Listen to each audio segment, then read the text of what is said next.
এটা হচ্ছে ছিটখিটিয়া ব্রিজ, যেটা চাঁদপুর জেলার শাহরাস্তি উপজেলার পাশেই গন্ধবপুর। সেখানে নদী দিয়ে প্রবল পানি যাচ্ছে। পানির টান, খুবই টান আছে পানির। আর সেদিকে জেলেরা বিভিন্নভাবে জালে মাছ ধরছে। মেলা মাছ সেখানে মাছ পড়ছে।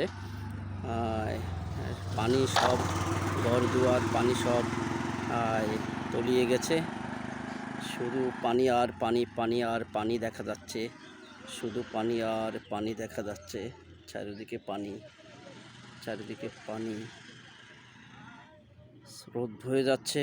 যেভাবে পানি যাচ্ছে, যদি এভাবে পানি আরও 2-3 দিন 4 দিন যদি এভাবে যেতে থাকে, তো পানি অনেকটা কমে যাবে। বন্যা কবলিত পানিবন্দী এলাকার মানুষ।